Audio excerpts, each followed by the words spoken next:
Have you ever wondered, in the deep, shadowed heart of the Appalachian Mountains, where sunlight struggles to pierce the thick canopy of ancient trees, if there are primordial creatures lurking just beyond sight, watching every careless step humans take? John Harlan, a battle-hardened hunter from the backwoods of West Virginia, believed he had the forest figured out. Every trail, every rustle, every secret. That is, until that fateful autumn night when the darkness itself began to whisper his name.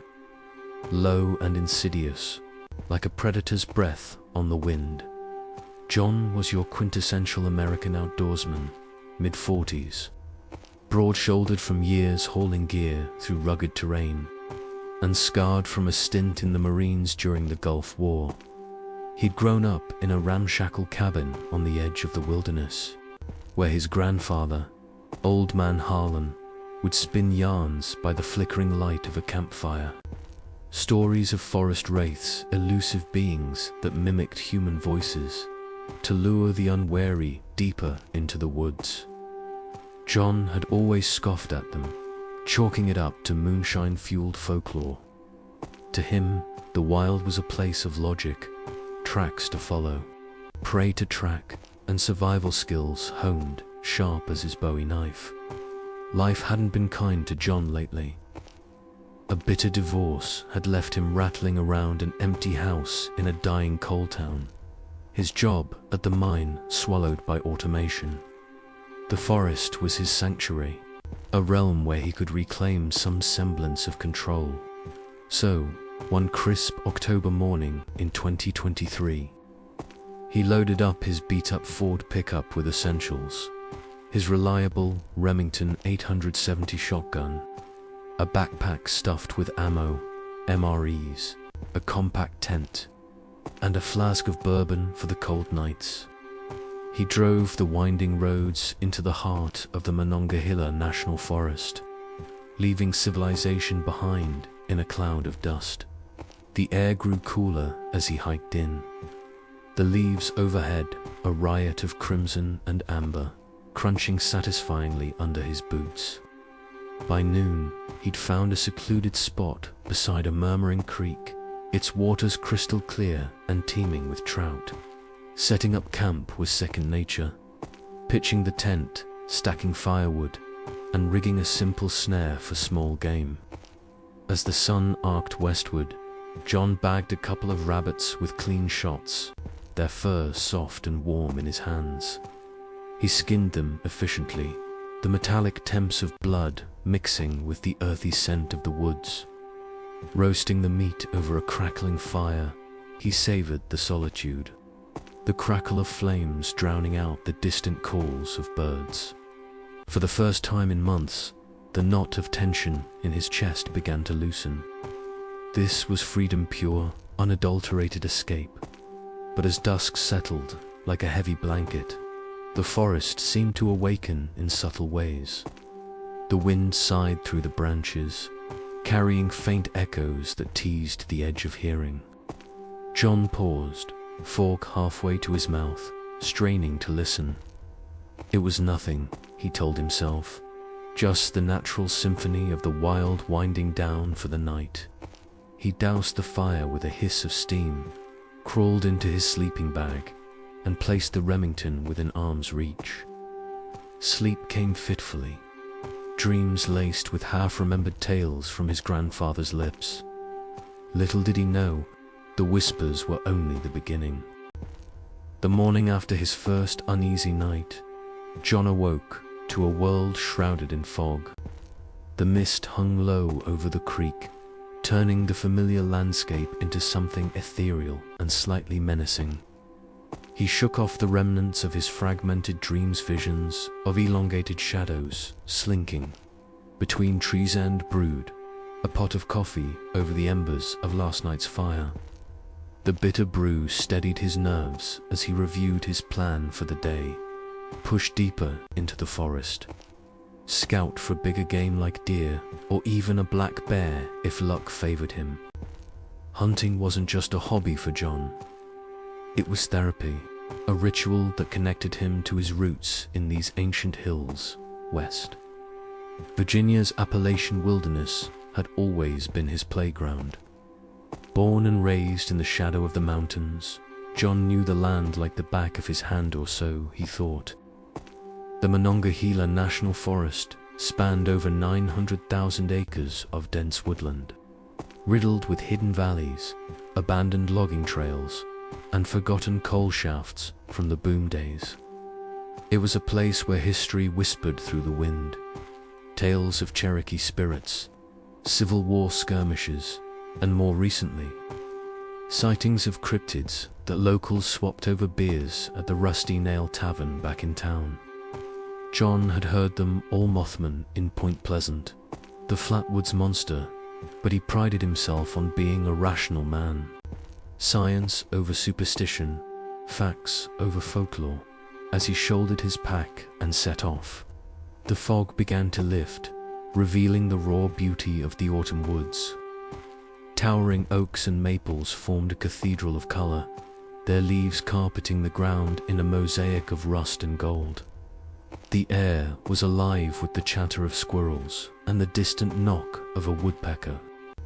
John followed an overgrown path that wound uphill, his boots sinking slightly into the loamy soil.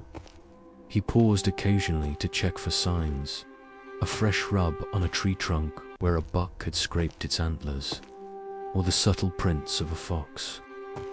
His grandfather had taught him these skills during boyhood weekends spent in a similar camp, emphasizing respect for the land.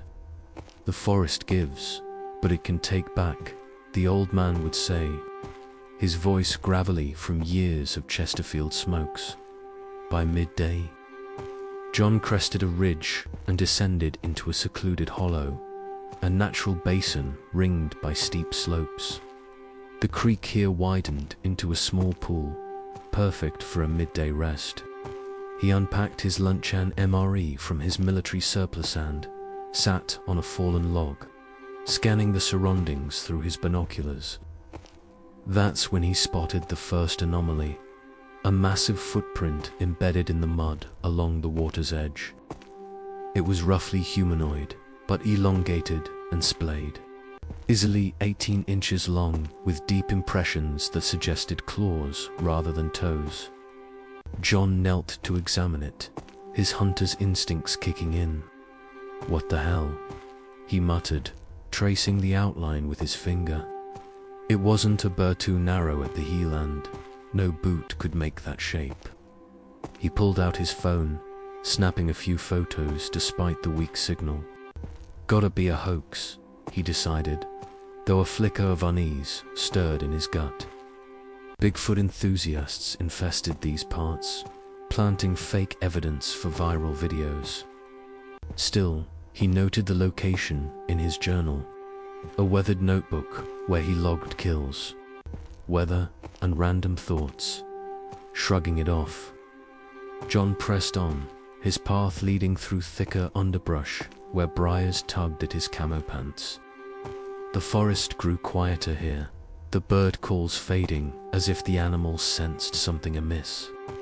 He found a game trail and followed it, hoping for deer sign. Instead, he stumbled upon a cluster of trees with bark stripped in long vertical gashes, fresh wounds oozing sap.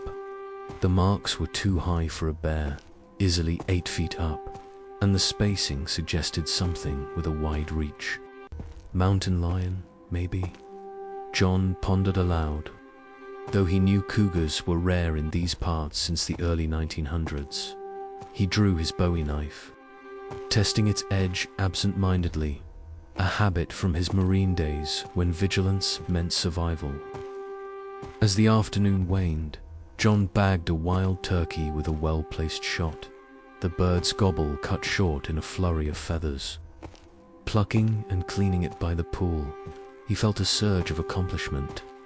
Dinner secured, he hiked back to camp, the turkey slung over his shoulder. But the return journey felt longer, the shadows stretching unnaturally as the sun dipped behind the ridges. Back at base, he spitted the bird over a fresh fire, the aroma of roasting meat mingling with the pine-scented air. He cracked open his flask, taking a swig of bourbon to chase away the chill. The alcohol warmed him, loosening memories of better times, hunting trips with his ex-wife before things soured, or barbecues with buddies from the mine. Night fell swiftly in the hollow, the stars obscured by the canopy. John tended the fire, adding logs that popped and sparked. That's when the whispers returned, not the benign rustle from before, but something more deliberate. Faint at first, like leaves skittering across the ground, then coalescing into murmurs. He strained to make out words. Harlan, his name. No, impossible. It had to be the wind funneling through the trees, or perhaps an owl's call distorted by the terrain. He grabbed his flashlight, sweeping the beam in wide arcs. The light caught nothing but trunks and undergrowth, yet the sensation of being watched prickled his skin, retreating to his tent. John zipped it shut and lay back, Remington across his chest. Sleep came in fits, punctuated by snaps and cracks outside branches breaking under weight. Animals foraging, or something else. In the dead of night, a low growl reverberated through the camp, deep and resonant, vibrating in his bones. He bolted upright, heart hammering, and chambered around. Peering through the mesh window, he saw a shape tall and hulking silhouetted against the dying firelight. It lingered for a moment, then melted into the darkness. Dawn brought relief, but also resolve. John wasn't one to spook easily. He'd faced worse in the deserts of Iraq. Packing up, he decided to venture even deeper, journal in hand. Day 2, odd tracks and sounds. Probably wildlife, pushing to the old cave system tomorrow.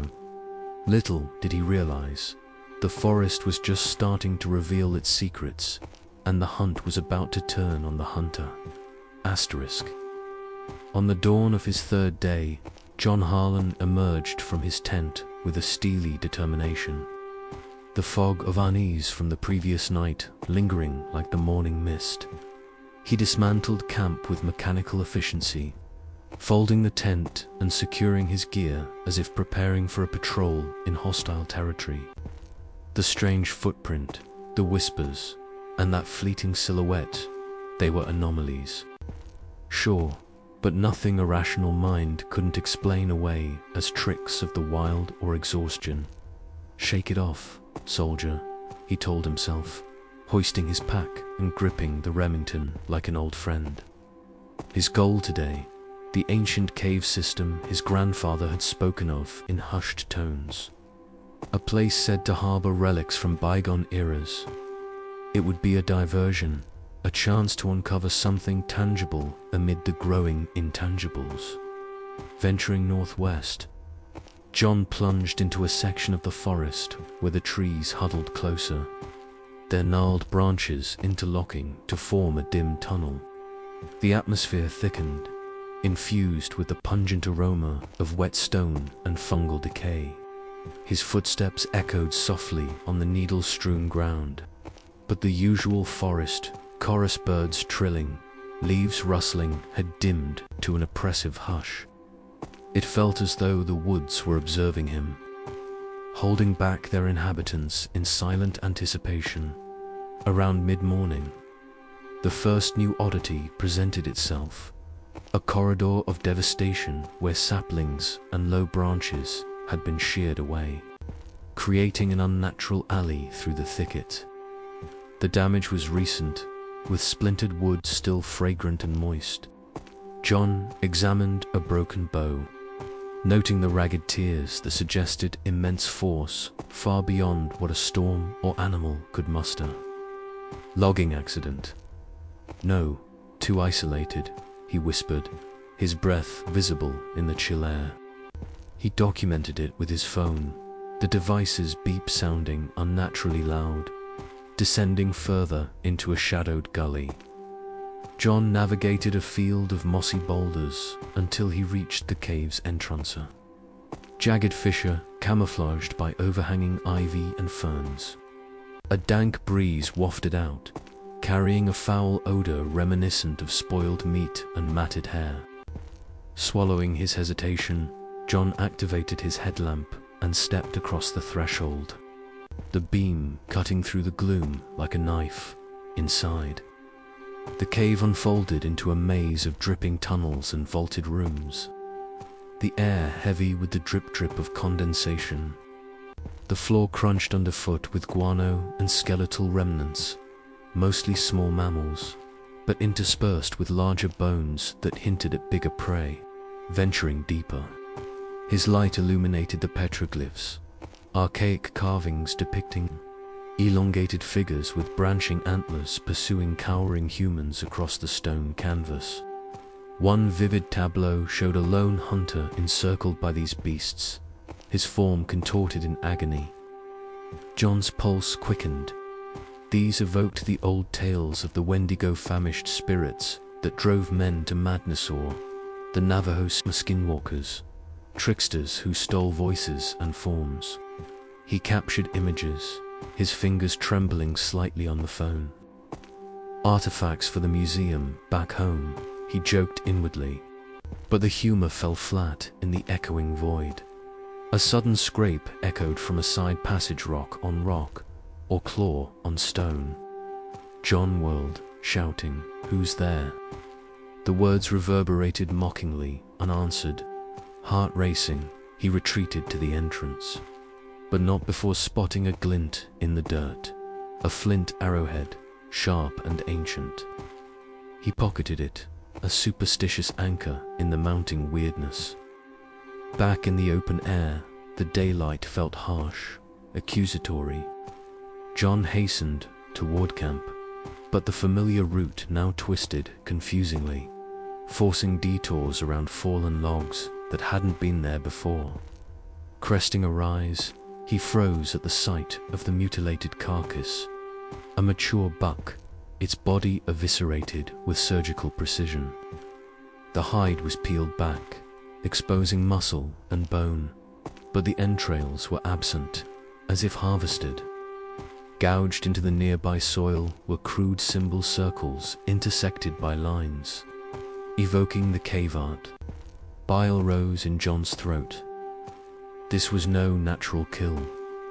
It was staged, a macabre invitation, reaching camp as the light faded. John fortified his fire into a blazing pyre, the flames leaping high to push back the encroaching dusk. He forced down a meal from his rations, but appetite eluded him. In his journal, he wrote with a shaky hand, "Day 3, cave drawings straight out of nightmares. Buck gutted like a trophy. Paranoia, setting in must be lack of sleep. Exiting tomorrow."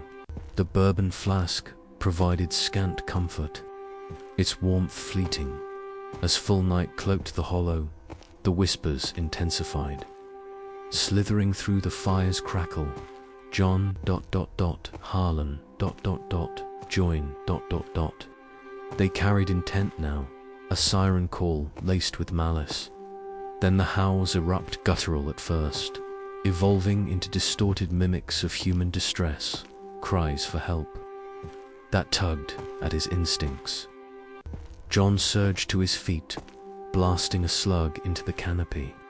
The report thundered, but the howls encircled him, closing in the flickering light. Eyes gleamed from the tree-line, multiple pairs, amber and unblinking, rising as their owners stood to impossible heights. John aimed, finger on the trigger, but the forms dissolved into shadow before he could fire. Adrenaline surged, sleep banished for the night as he hunkered down. Back to the fire, scanning for threats. Come morning, the violation was evident. His pack rifled, supplies strewn, and his journal defaced with claw marks over his entries, scrawled in the ash of his fire. "You are seen." Cold dread coiled in his course, This was no animal. It was cunning, perhaps even sentient. Hastily repacking, John resolved to flee, but a resonant snarl from the homeward path halted him. The forest had turned the tables. The predator was now the prey, and escape seemed a distant dream. Trapped in the grip of mounting terror, John Harlan knew he couldn't run forever.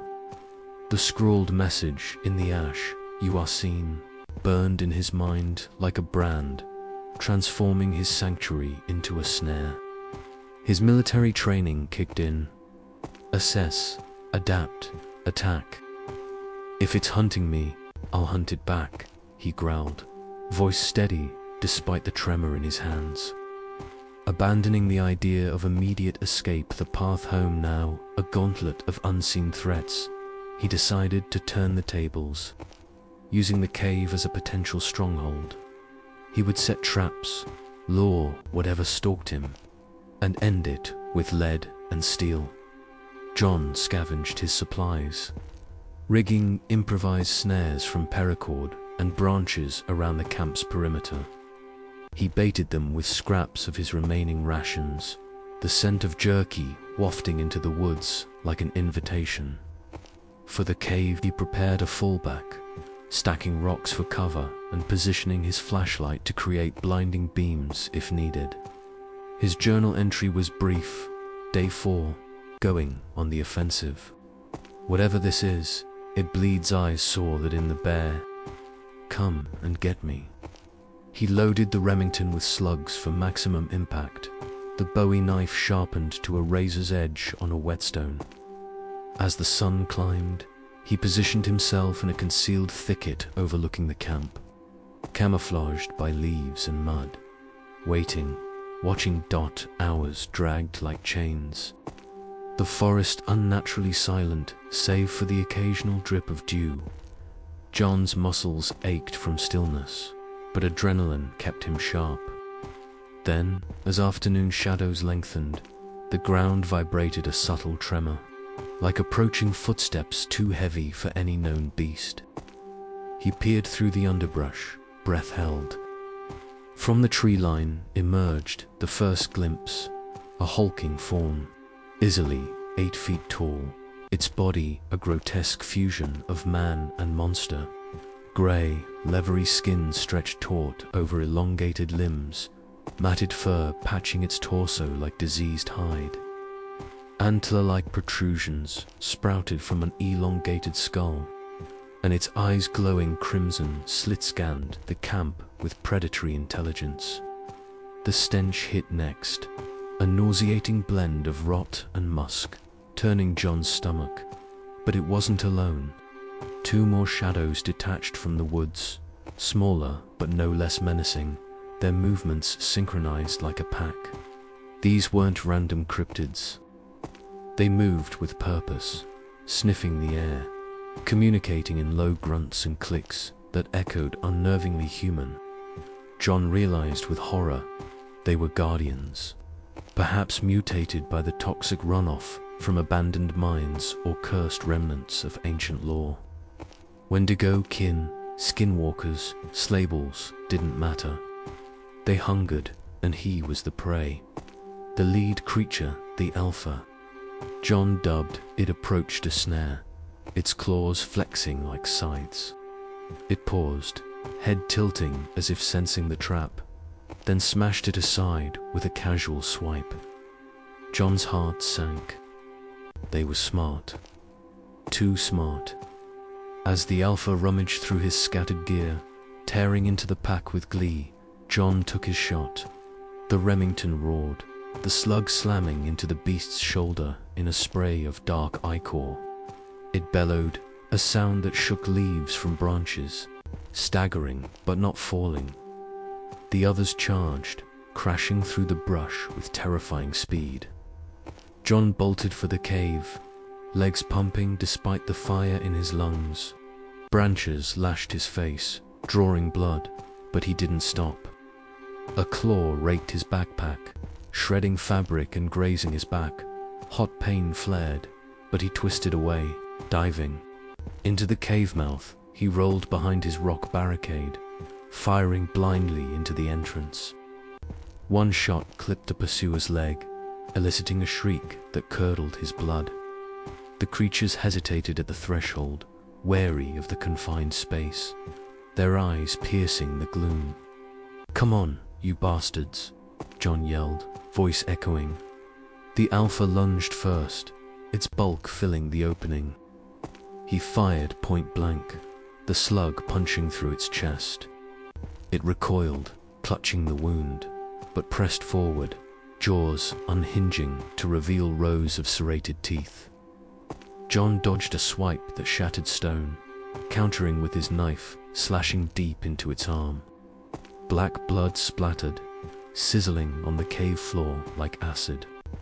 The other two flanked, one scrambling along the wall like a spider, the other blocking escape. In the chaos, revelations flashed. These beings weren't mere monsters. Up close, John saw remnants of humanity, tattered cloth scraps on one, a rusted necklace on another, perhaps from past victims.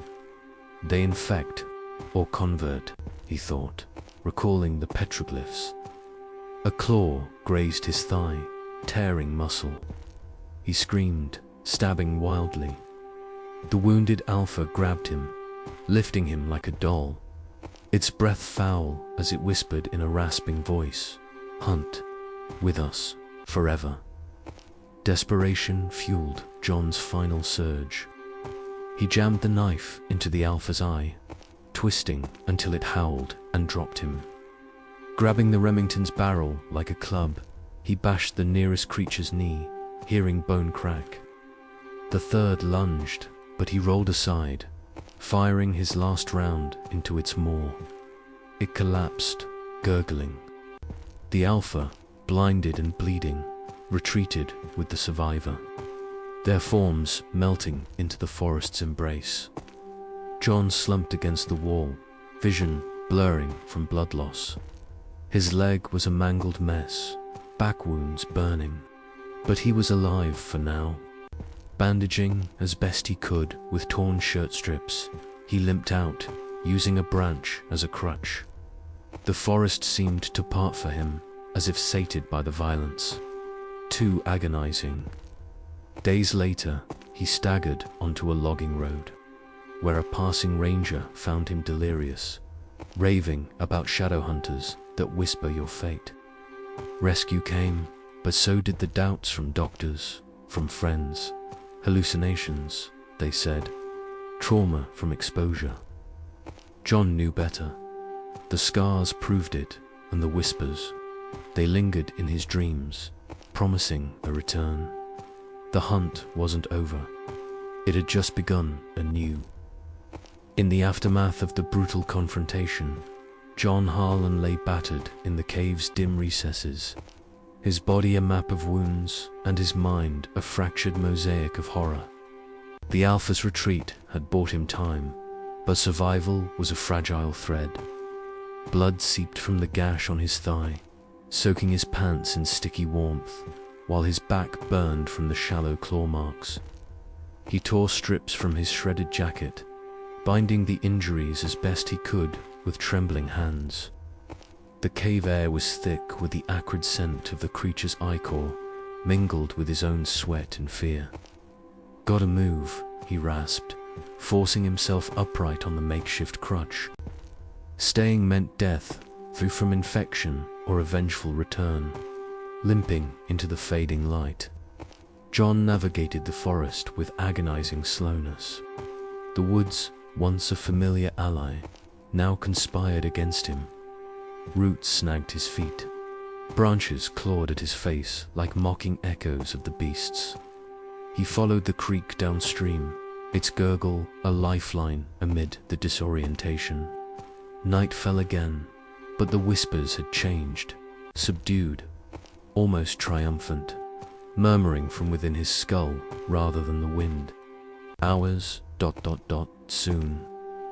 They gnawed at his sanity, blending with hallucinations, glimpses of red eyes in the underbrush, his reflection in pools showing pallid skin and elongating shadows. By the second day, delirium set in. Fever raged, turning the world into a fevered dream of petroglyphs, come alive and lard figures dancing around him, beckoning. He collapsed more than once, only to drag himself forward on sheer will. Memories flashed, his grandfather's warnings dismissed as folly. Bill Thompson's hollowed corpse, a grim harbinger, the Alpha's rasping promise. They don't just kill, John realized through the haze. They claim you, turn you into one of them. The arrowhead in his pocket felt heavier, a cursed relic amplifying the curse. Miraculously, on the third morning, John stumbled onto an old logging road. Its gravel a blessed solidity underfoot. A ranger's jeep rounded the bend, tires crunching to a halt at the sight of the bloodied man waving frantically. Monsters in the woods, whispers, He babbled as they bundled him in, radioing for medevac. The paramedics arrived swiftly, stabilizing him en route to the hospital in Elkins. Doctors marveled at his resilience. Broken ribs, deep lacerations, severe dehydration, but no trace of the ichor, only his word against the wilderness. Weeks blurred in recovery. Back in his West Virginia cabin, John pieced together the ordeal, transcribing it into a digital journal shared anonymously online. A creepypasta forum where tales of the uncanny found eager ears. Skeptics dismissed it as fiction, a veteran's PTSD-fueled fantasy. But locals whispered otherwise. Missing hikers, unexplained howls in the Monongahela.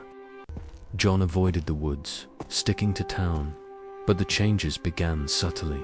His appetite shifted, craving raw meat, the metallic temps of blood. Mirrors revealed eyes that sometimes flickered red in low light. Skin growing tougher, almost leathery. The whispers never ceased, evolving into urges. Hunt, feed, return. One moonlit night, staring at the forest from his window, John felt the pull and inexorable call to join the pack. He resisted, but for how long? The story he posted ended with a warning. If you're reading this from the safety of your screen, listen close. The Appalachian shadows are alive, and they know your name. Venture too deep, and you might hear them too. And if you do, run. But know this, they always catch up. Years later, reports surfaced of a new cryptid sighting, antlered figure leading a pack, its roar mingling with a human voice calling lost souls. Was it John? Or just another tale? The forest keeps its secrets, but the hunt endures. If you're out there in the dark and the wind carries your name, it's already too late.